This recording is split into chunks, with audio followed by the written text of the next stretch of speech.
teman-teman, jadi kita lanjut lagi Bang Gondrong. Ya, lanjut ke inkubasi. Inkubasi. Buat teman-teman yang baru lihat, bisa tonton dulu nih video sebelum ini ya. Nah, ini kalian bisa lihat gimana sih cara Bang Gondrong mendeteksi. Mendeteksi radar. Mendeteksi telur kura-kura. Oke teman-teman, jadi sekarang kita sudah ada di satu ruangan yang mana tempat inkubasi telur-telur kura-kuranya Bang Gondrong. Jadi gini teman-teman, jadi setiap rumah, ini saya bilang sih setiap rumah ya, itu punya suhu dan kelembabannya masing-masing di ruangan-ruangan tertentu. Nah, dilalah Kebetulan. Nah, kebetulan ruangan ini nih yang paling cocok buat diinkubasi. Ada orang-orang, ini saya pribadi ya, dulu saya pernah inkubasi telur Bird Dragon di lemari, di kamar mandi, terus di gudang, pernah di dalam kamar nggak pernah Bang, karena ada AC. Oh iya. Nanti telurnya kirut. Kalau dingin kan dia kirut banget. Oke teman-teman, jadi ini di sini ini yang suitable, yang pas buat telur-telurnya Bang Gondrong. Nah, ini gimana nih? Ini di sini ada peti Jun, bukan peti nih, styrofoam box. Sini geser sini Jun, nggak apa-apa Jun. Nah, ini di dalam sini ini terdapat berapa telur? Banyak lah. Banyak ya. Nah, kita mau taruh telur-telur inkubasi telur ini yang baru kita ambil. Jadi lubang yang terakhir tadi yang belum sempat kita gali, digali juga sama Bang Gondrong tadi ya? Iya benar. Dapat berapa yang terakhir? Ada 6 butir. 6, jadi total ada 17 telur nih Jun, lihat Jun. 17 telur ras. Kayaknya ada hybrid juga ya? Ada hybrid karena di dalam kolam itu ada indukan YB hybrid. Oh gitu, kan kita kan nggak tahu nih yang telur yang mana ya. Jadi kita mau inkubasi. Jadi gini nih, ini teknik yang Bang Gondrong pakai ketika dia inkubasi telur. Sok Bang Gondrong, gimana nih? Nah, jadi sebelum kita inkubasi telur kura-kura, ini kan kotor. Nih. Wow. Kita bersihin dulu dari pasir-pasir ini dengan menggunakan lap. Kaos olahraga. Ini kaos olahraga bos. Nih, kita bersihin pelan-pelan aja. Oh ini kan bisa lihat. Oke. Karena kalau masih kotor kayak gini, biasanya itu membawa parasit.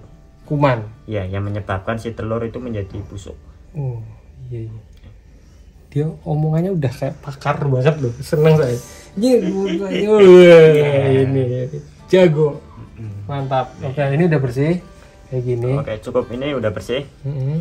Nah, kalau mau naruh telur kura-kura, ya bukan telur kura-kura aja sih, telur reptil itu jangan bolak-balik ya Mas Teda. Jangan bolak-balik. Nah, kalau saya untuk mendeteksi yang atas dan bawah itu bisa kelihatan. Kelihatannya gimana?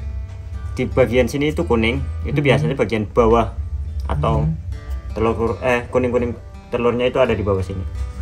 Nah, kita naruhnya kayak gini, jangan dibalik. Nah, ini kan udah bersih, kita contohin. Nih, kita buka dulu. Banyak juga. Kita taruh sebelah sini. Oke. Wah, ini nggak imbang, sini aja. Jadi nanti ini semua itu ditata di sini. Kita bersihin terus kita tata di sini. Oke. Nah, sekarang di telur-telur ini nih, ini kayaknya ada yang kuning, ada yang putih susu ya. Bagus. Biasanya yang kuning tuh apa infertil atau gimana Bang Gondrong? Iya betul. Ini biasanya kalau kuning kayak gini, bisa kita perbandingin. Nih, seperti yang teman-teman lihat, kalau kuning kayak gini itu biasanya infertil atau tidak terbuahi. Sedangkan yang putih kayak gini itu fertil dan terbuahi. Ini kalau kita kelopek, biasanya di dalam ada kayak embrio detak jantung juga. Tergantung dari si umur telur ini berapa minggu. Ini berapa minggu nih yang ini nih? Ini kurang lebih 3 minggu. 3 minggu. Oke. Coba kita center, ada center HP. Wah, HP-nya saya tinggal Bang Gondrong. Nanti beli lagi deh. Ini kalau di center kelihatan. Ya. Oke. Ya, kita dulu. Kalau ini nih, sekarang saya mau tanya nih soal box inkubasinya nih. Ini teknik yang ini baru saya baru lihat ini, soalnya belum pernah saya lihat sebelumnya ini. Ini gimana nih bikinnya nih? Itu di bawah air ya? Di bawah air. Ini kita pakai bahan box styrofoam ya. Box styrofoam yang ada tutupnya. Terus kita kasih tatakan lah. Tatakan ini itu batu bata 3 tumpuk, 3 lapis. Yang 2 lapis ini, yang 2 lapis bawah kita kasih air sampai sebatas itu, kelihatan kan? Iya, kelihatan banget. Dua bata kerendam air. Kerendam air. Nah, yang satu itu sebagai jeda antara telur dan permukaan air. Oke. Nah, ini jadi bisa muat banyak ya kalau kayak gini ya Bang Gondrong ya? Iya, cuma ini pas saya bikin itu pakai ini ram-raman bekas. Jadi permukaannya ada yang miring, ada yang bergelombang. Misalkan kita taruh telur di sini, glundung nggak bisa nih. Jadi masih kurang maksimal. Tapi aku lihat nih oke juga loh. Maksudnya lihat, teman-teman bisa lihat dari telur yang berkembang putih-putih dan bagus-bagus itu juga banyak loh. Ya dibandingkan sama yang kuning ya. Yang kuning nih. Ya, ini lebih banyak yang putih loh. Jadi aku lihat sih tingkat keberhasilan masih oke ya. 80% mungkin ya. 80% masih oke. 80% masih oke. Ini buat pemula, kalian bisa coba-coba nih yang model seperti ini. Ini low budget banget, paling cuman styrofoam box doang. Terus kawat ini kalian bisa minta tetangga yang lagi bangun rumah. ambil aja Bang Do. Iya kan, sama ini batu bata minta lagi. Nyari juga banyak. Nyari banyak di pinggir ya. Kalau enggak tembok tetangga kalian hancurin. Ambil 3 ya. Iya. Ambil. Nah, ini yang invertil kita ambil ya. Iya. Ini biasanya kalau invertil kayak gini itu disebabkan karena si indukan nggak kawin ya, nggak terbuai oleh jantan, tapi masih bisa bertelur karena reptil. Oke, oh ya kura-kura kalau nggak itu juga masih bisa bertelur ya? Kalau kura-kura itu meskipun nggak kawin, dia itu masih bisa bertelur, cuma dengan konsekuensi telurnya itu kosong. Oke, jadi kuning-kuning gitu. Ini masih ada nih beberapa lagi. Ini nih. Iya. Ini loh, penyok. Iya itu. Kita coba ambil. Oke deh. Nih, ini masih ada yang lembek. Ini karena kekurangan kalsium biasanya. Betul, bisa di BD juga gitu sih kalau lembek. Kalau ini kan keras nih, kalau ini kelihatan tul kan. Iya. Ini yang invertil kita terus. Nah ini nanti kita bersihin terus taruh situ ya. Nah terus Bang Gondrong, saya mau tanya lagi nih. Iya. Kalau untuk masa inkubasi ini buat pembelajaran juga ya teman-teman, kita sama-sama belajar. Kalau di red ear slider itu berapa lama sih telurnya di inkub seperti ini? Untuk masa penetasan telur kura-kura, pengalaman saya tuh, pengalaman saya itu membutuhkan waktu kurang lebih 2 bulan, 7-8 minggu. 7-8 minggu ya, 2 bulan teman-teman. Jadi dari diambil begini, ini kalau ketahuannya langsung ya Bang Gondrong. Iya, kalau ketahuannya udah seminggu berarti bisa lebih cepat dong. Bisa lebih cepat. Iya. Nah, kalau di res sendiri teman-teman, dia kan gali-gali tuh kayak yang video sebelumnya kalian bisa lihat, kalian gali-gali. Mungkin dia bertelur di situ, kalian nggak lihat nih misalnya nih, kalian sebagai owner nggak lihat nih. Nanti setelah 2 bulan kemudian bisa tuh keluar dari bawah tanah, iya kan. Cuman resikonya seperti ini, ketika dia inkub alami, kita sebutnya inkub alami, ada kemungkinan dia nanti bakal diserang predator. Karena kita nggak tahu netesnya kapan ya kan, tahu-tahu dia keluar mungkin bisa diserang predator, bisa diserang induk lain sendiri. Induk lain juga bisa ya kan, induk sendiri bisa, induk lain kan nggak tahu dia. Karena saya juga pernah ngalamin kayak gitu, emang sengaja niat inkubasi alami karena pas itu baru tahun-tahun pertama ternak kura-kura lah. Jadi pakai inkubasi media pasir, banyak yang gagal, banyak yang kerut. Terus aku coba biarin ke inkubasi alami, alhamdulillah berhasil. Cuma beberapa ekor itu ada yang keluar tapi kita nggak lihat dan dimakan sama indukan. Nah itu teman-teman. Cuman ini betul apa enggak, kalian bisa pikirin sendiri ya. Saya punya suatu pemikiran gini, ketika si reptil atau hewan-hewan itu yang bertelur ya, kalau telurnya banyak, ini coba kalian pikirin deh ya, kalau telurnya banyak, tingkat survive-nya sedikit biasanya. Yang di alam nih ya, kita cerita di alam, telurnya banyak, tingkat misalnya ini kayak kura-kura atau penyu misalnya, ketika dia netes kan dia banyak kok, tapi banyak juga disikat sama predator lain gitu. Rata-rata reptil itu tingkat survive-nya kalau di alam itu kecil sih sebenarnya teman-teman, karena apa, banyak dimakan atau jadi santapan predator yang lebih gede ketika mereka masih baru netes atau masih telur ya, itu bisa gitu loh. Berbeda dengan misalnya yang telurnya sedikit, tingkat survive-nya lebih oke. Misalnya kayak ayam mungkin ya, ayam telurnya kan berapa tuh, terus dia rami. Nah, sekarang memang ada induknya juga ya kan, kalau ini kan ditinggal sama induknya. Iya. Kalau kita nggak ambil kadang kena parasit kayak cacing. Terus kayak kutu yang ada di tanah kan itu ada yang agak gede. Oh itu bisa lubangin bisa ini. lubangin telur. Nah itu yang mengakibatkan si telur busuk atau tidak bisa menetas. Oke, jadi gitu teman-teman. Jadi gimana? Ngomong-ngomong soal netas, ini kemarin ada yang baru netas.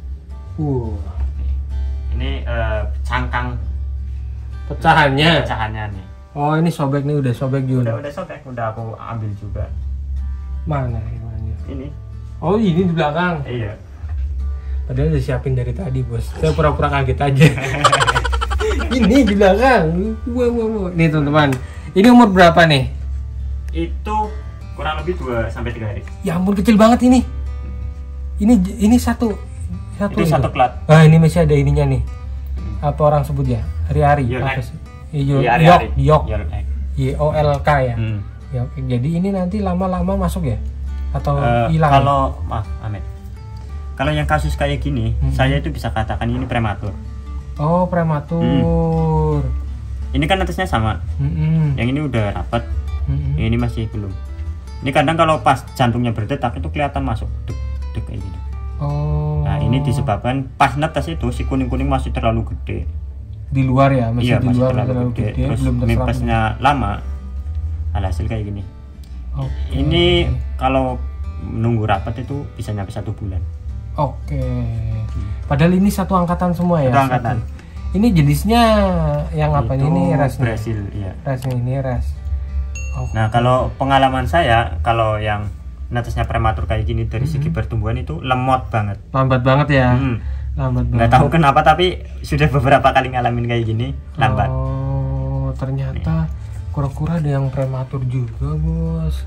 Jadi itu prematur tapi mungkin gini ya, pas suhu atau kelembabannya berbeda ya, mungkin pas dia pembuatannya, karena kan telurnya bareng nih bareng. Iya bareng, jadi media pendapatan bareng, bener-bener bareng. Mungkin itu rahasia alam sih, mungkin kayak individunya sendiri. Iya, jadi ya dari dalam telurnya sendiri ya, mungkin gitu.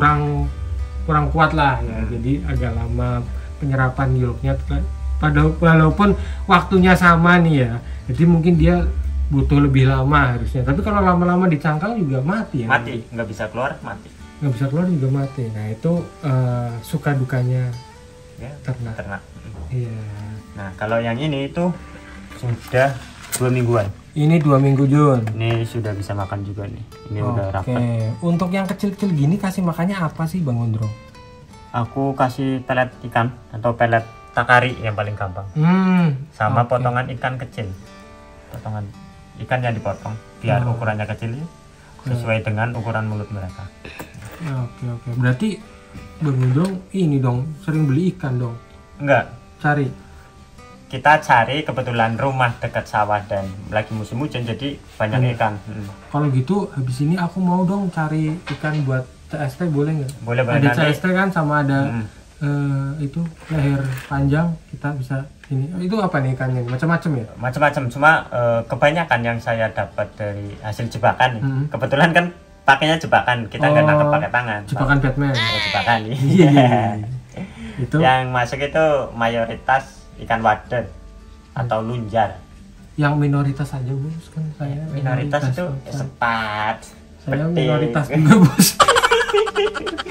Oke, jadi gitu teman-teman, cukup berguna banget ini sharing-sharing soal peternak res yang satu ini, karena kita jadi tahu cara inkubasi yang baru, gimana perawatannya dan lain-lain. Ini kalau masih baby memang harus begini dulu ya. Iya. Sementara Perlakuannya pun beda. Nggak bisa langsung full Nggak bisa. cemplungin ke belakang kayak yang indukan-indukan itu nggak bisa ya? Nggak bisa, harus didiemin gini dulu. Airnya juga nggak terlalu tinggi. Nggak terlalu tinggi biar si baby itu nggak tenggelam. Oke, siap. Gitu aja teman-teman. Jadi kalau kalian punya pertanyaan soal red ear slider atau kura Brazil, cara berternaknya, atau kalian setelah nonton video ini dan video sebelumnya masih punya satu pertanyaan atau beberapa pertanyaan yang mau ditanyakan, silahkan komen di bawah. Nanti bisa dibantu jawabin ya. Iya, bisa. Kalian kunjungin channel Bang Gondrong juga. Oh iya, harus itu dicek lagi. Mau dicek lagi. Jejak. Oh, jejak. Cek Bang Gondrong. Ya itu kalian bisa cek di sana. Itu cukup lucu-lucu juga sih saya kalau lihat channelnya dia. Cuma sekarang udah udah kelambi, sudah nggak buka baju teman-teman. Oke deh, gitu aja Bang Gondrong. Kita habis ini langsung OTW ngambil ikan di jebakan ya. Oke, gitu ya teman-teman. Thank you banget sudah nonton video ini. Jangan lupa untuk like, share, dan subscribe video ini supaya banyak orang lebih mengerti tentang reptil. Saya dari video undur diri. Ini Bang Gondrong undur diri. Sampai ketemu di video selanjutnya. Bye. Thank you.